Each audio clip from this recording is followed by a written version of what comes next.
everyone, and welcome to the 12th edition of the Bus Drivers Route podcast with your host, me, Brian Cullen. So today I have a little extra special interview for you. I had a chance to speak with the four-time champion of the challenge, Johnny Bananas.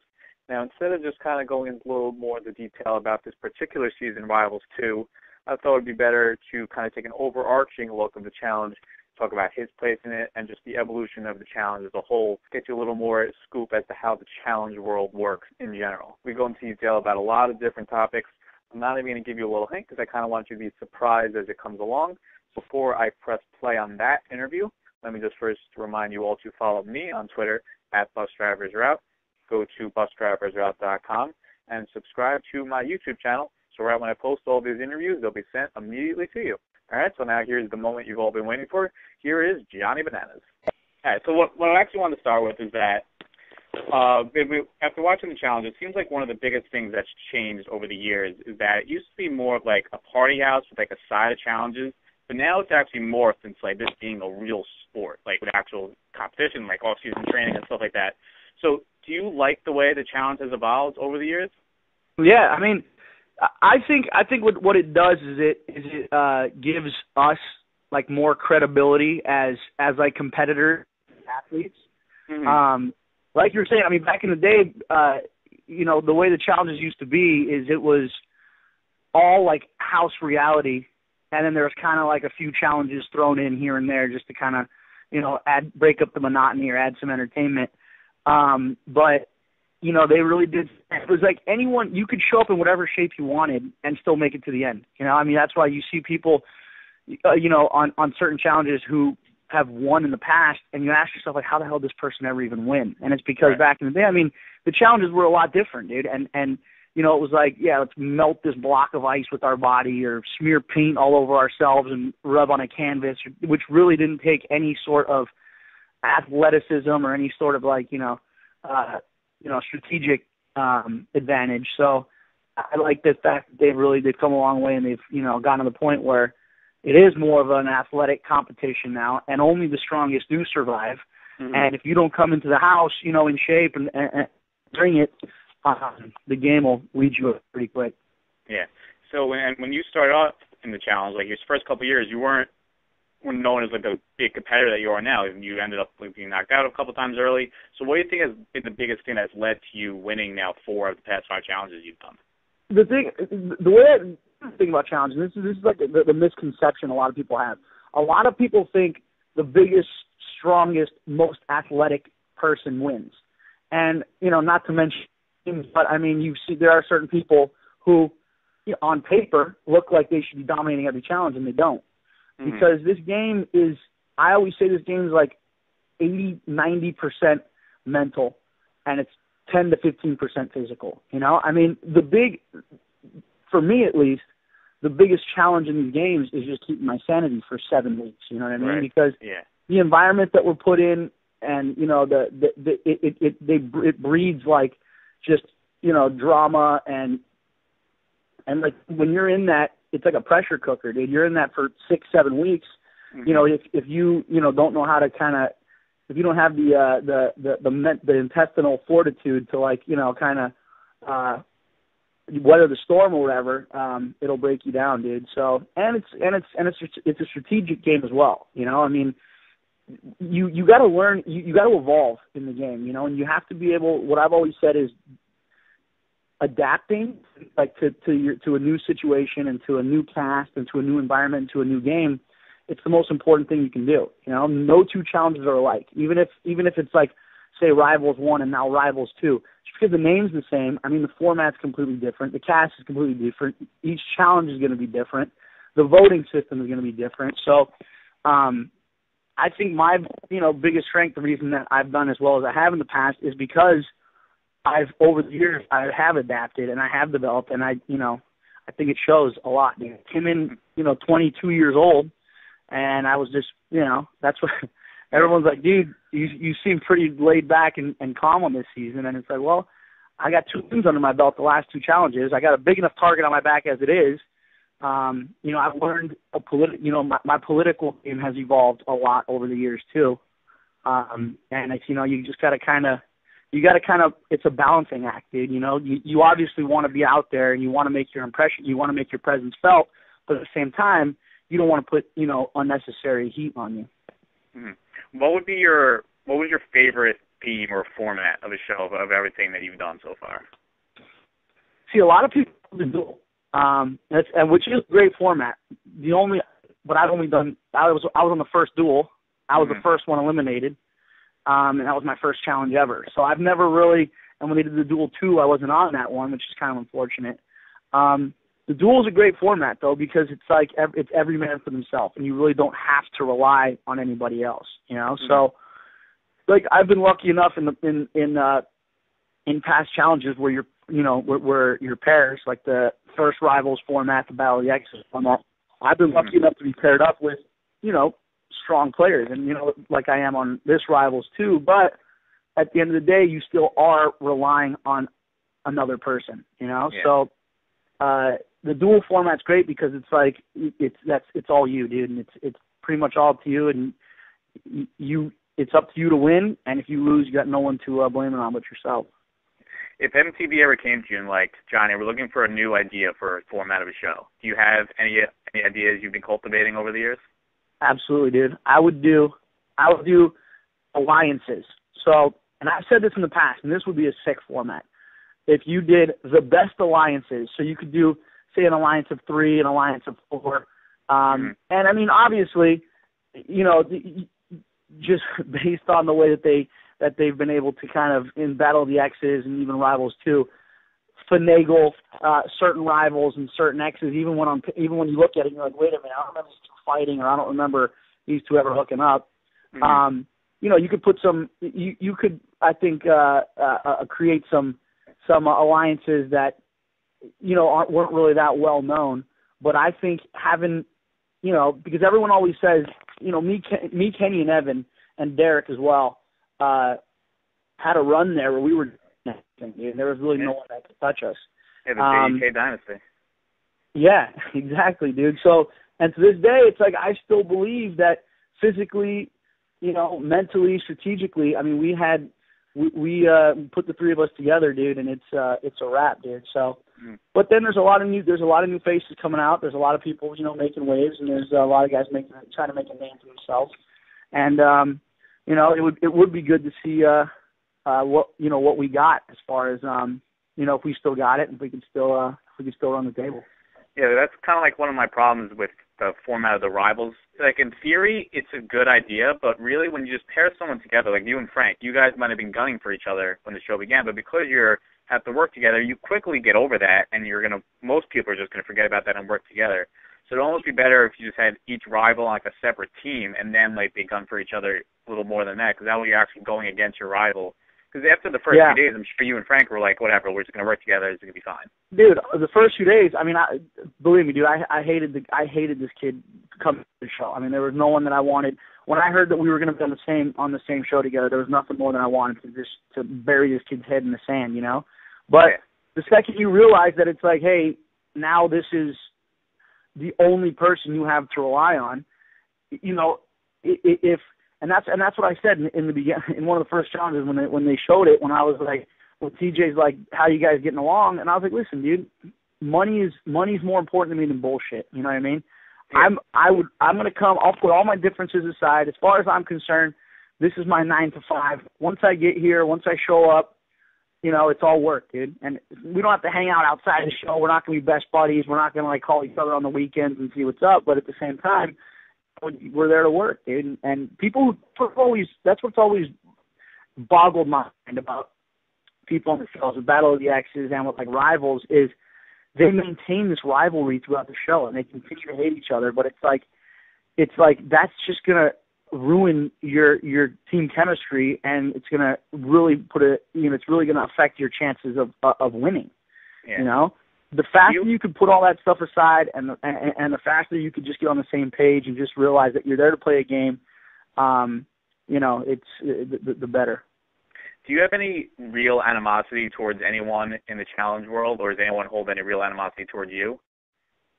I mean, I can't really speak for who holds animosity against me. I mean, I'm sure, it's, like I've always said, and being a New York guy, you could probably relate to this, dude. There's a reason why people hate the Yankees, dude, and it's because they win. Anytime anyone wins on a regular basis, they're going to have, probably more people rooting against them than rooting for them. So over the years, I've developed a reputation for winning. I've won the two most difficult challenges that MTV's ever created.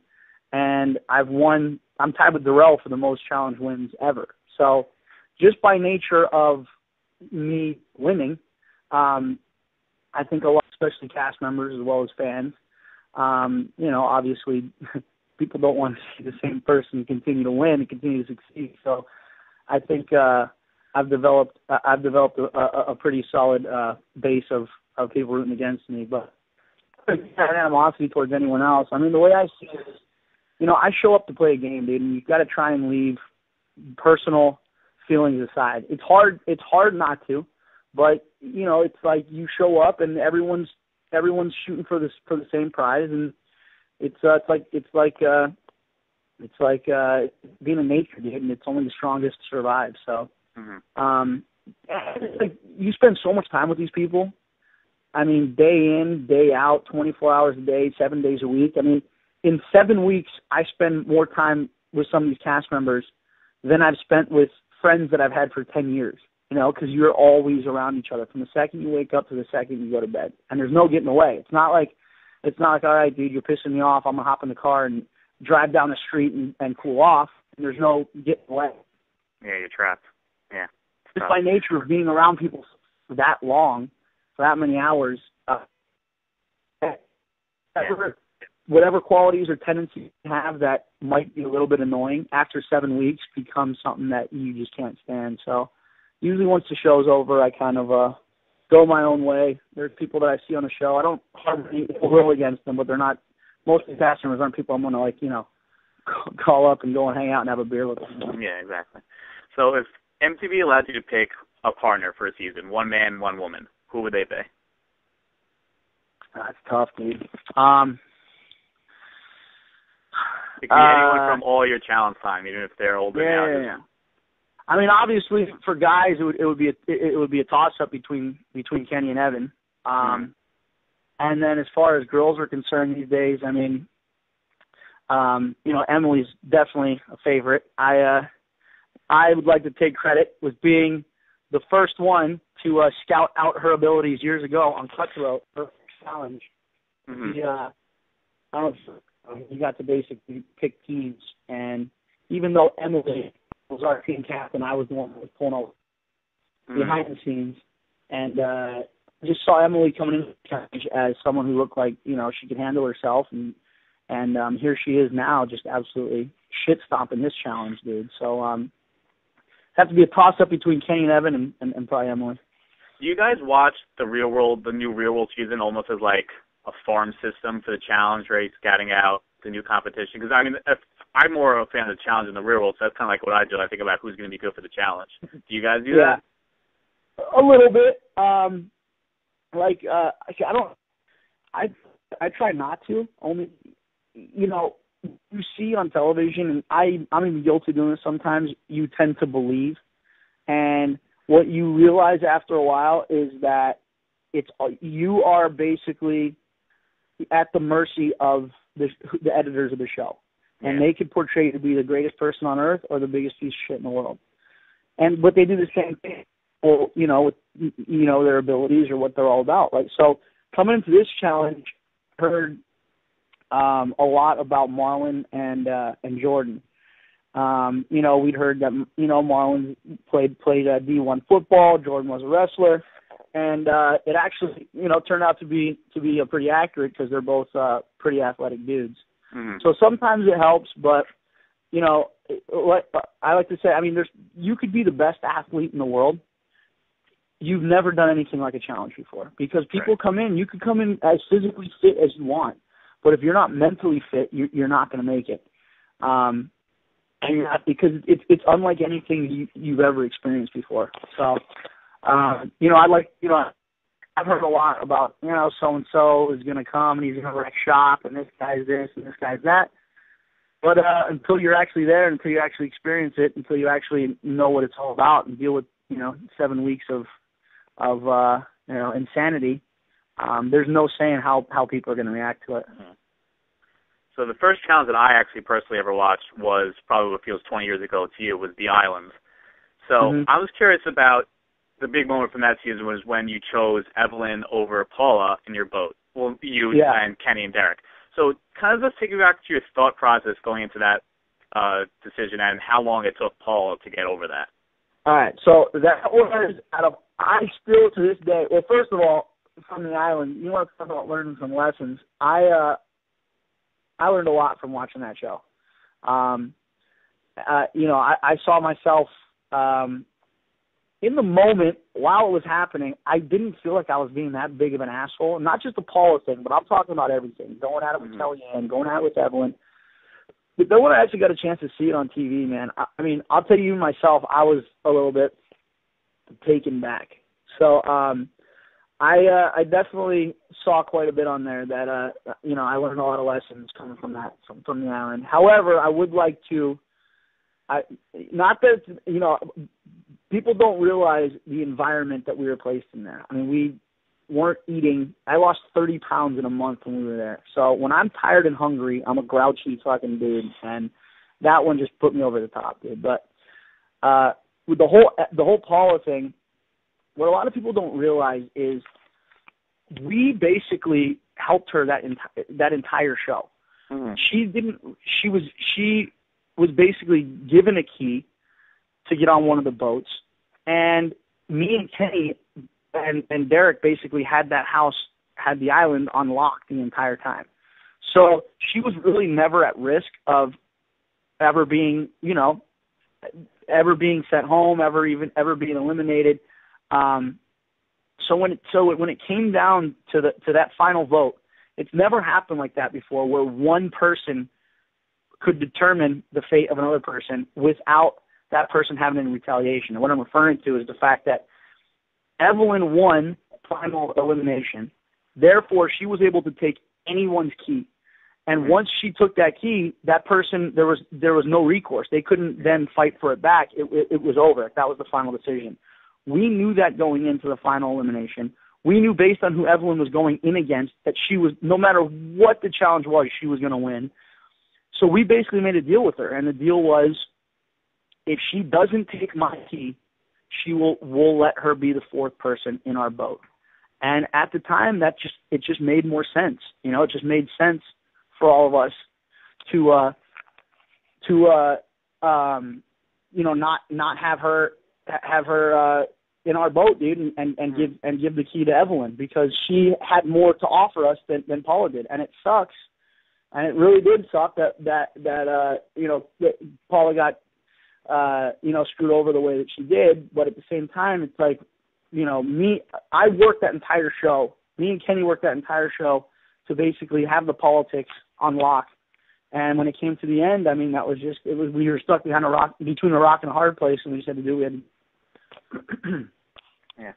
So in between challenges, I know a lot of the ways that you guys kind of keep your name in the spotlight or whatever is doing like club and bar appearances. Mm-hmm. With the way the challenge is kind of waned a little bit in popularity, has that also kind of waned in popularity a little bit as well? I don't think, and I think this is why the challenges and why kind of what we do on the side has kind of lost a little bit of its luster. And I don't think it has really much to do with the challenges as what it has to do with as many other options as there are out there now. When my first season of The Real World, which was in 2000, we filmed in 2005, it aired in 2006. When The Real World aired, one thing that's changed a lot is the format of the shows. Before, it used to be 24 half-hour episodes. Yeah. Now it's 12 one-hour episodes. I mean, yeah. So basically, your airtime for the new cast members from 2007 on has been cut in half. So we were on 24 episodes. We were on TV for 4 months. Sometimes even longer than that. Whereas new cast, I mean, they're lucky if they're on for 2. Yeah. So fans got a lot longer to develop like a a relationship or whatever you want to say with the cast members. So they kind of felt like they knew them better. That, in addition to the fact that The Real World and Survivor were the only two reality shows on TV. Yeah. So we didn't have the competition as far as, you know, other TV shows kind of taking viewers away. And bars didn't have, bars, clubs, colleges, whatever venues didn't have any other options. So the pool of people that they could book was a lot smaller. Now, I mean, dude, there's a reality television show for everything, dude. And you got Honey Boo Boo doing bar appearance. I mean, it's insane, dude, who they booked. What always tripped me out was the Jersey Shore, like when that came out, not just the cast members were getting booked, the friends of cast members then started getting booked, you know? And then guys on that the new haircut kid, you know, from what was it? I don't know. The guy that was on the YouTube sensation, that guy that got the cut, he was getting booked. When Viva La Bam was out, you know, Don Vito was getting booked. So it was like everybody. There was like such a massive pool of reality television stars or whatever you want to call them to be booked. It's like, you know, the market was and still is oversaturated. So it that really you know kind of hurt us, as well as, you know, you had cast members, you know, from the Real World seasons and from the challenges who were accepting literally nothing to do a bar appearance. It would be like, yeah, give me $75 in a bar tab and I'll come. And it's like, that then decreases the market value for all of us, you know? Yeah. So it's unfortunate, but that's kind of been the chain of events that have transpired over the years, and here we are. So in terms of the challenge, I'm not sure if you can go into detail about this, but I've always been curious if, in terms of how much, like, how you get paid and stuff like that, is that based on how many episodes you're in? Is it a set fee? Do veterans get more than rookies? As far as what? In terms of how much you get paid, like, or what you get paid by MTV. Well, it changes. So, I mean, basically, you know, I can't go into I need specifics or whatever. But the more challenges you've done, basically, the kind of like the more you're guaranteed, the more your pay is guaranteed.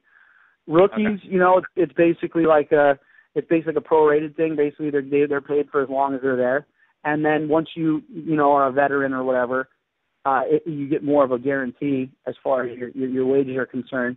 And then obviously there's the prize. Yeah. Do you get docked anything if you get kicked off the show for fighting, or like Trishelle when she left in the middle of the season? Do you get like penalized in any way? For what? For quitting? Like, yeah, quitting the show. I honestly don't. I don't know. I've never quit before, dude. So I don't know what the deal is, what happened to her as far as that's concerned.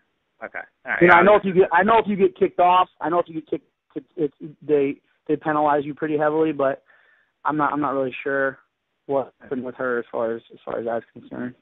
So just looking back in all of your challenges, all the challenges you've ever done, if you could pick one moment that stands out to you the most, what would it be? It would have to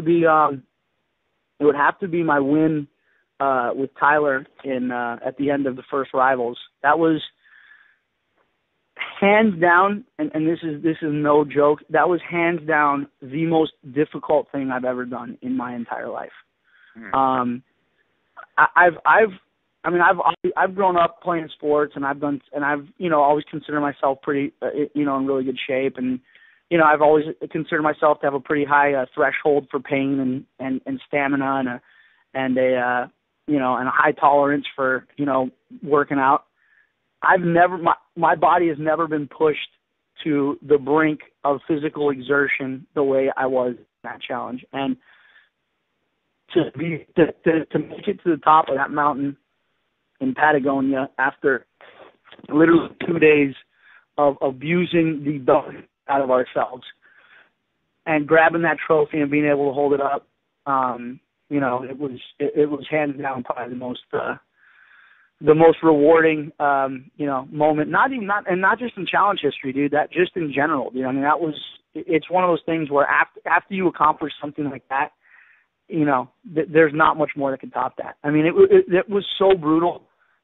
My body was a mess for about a week and a half after that was over. I mean, nothing worked on me. I had stress fractures in both feet. I had a strained MCL in one knee, a strained PCL in my other knee. there was not a part of my body that was not just, totally just destroyed after that. And, to do something like that and to come out on top and to actually turn around and say, that I accomplished something like that and I did that. That's my Mount Everest, dude. So that was a good time. How many more of these you got in you? You gonna keep going till they rip the jersey off? Oh, dude, I don't know, man. There's not much more. There's not much more I can accomplish, dude. I feel like I've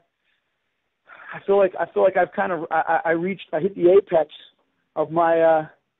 I feel like that you get to a point where it's like the expectations become so high. Just in this challenge, I've been getting all these comments from fans and whoever being like, how have you not won yet? This is after episode 2. I'm like, my God, I didn't realize I set the bar this high for myself. I can't go 2 challenges without winning, without everyone starting to second guess my abilities and stuff. Yeah. Dude. So, I don't know, dude. You know what it is? It's like when you're on the show, there's sometimes where you're so miserable and so stressed out. You're like, I'm done. I'm never doing one of these again.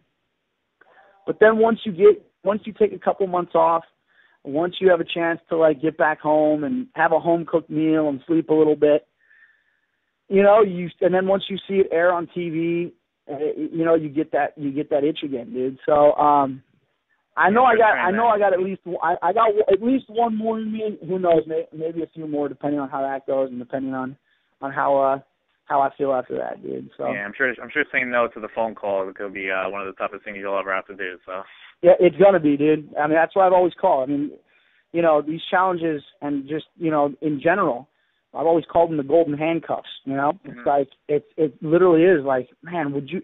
At some point it's like if they didn't call me or if they were like, you know what, we're on a different direction, part of me would be unhappy, but another part of me would be like, thank you for letting me continue on with my life, Yeah.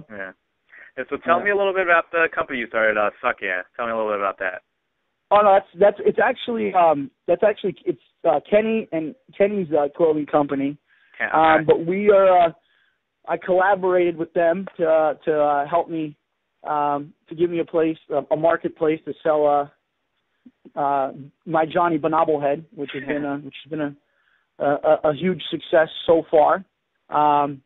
It's one of those things where everyone has their T-shirts and their hats and whatever else, and I'm like, I'm going to come out with something that no one's ever done before, and I'm going to come out with something that when people see it, they're like, God damn, where did you get that from? So that's how Johnny Bonobblehead was born, and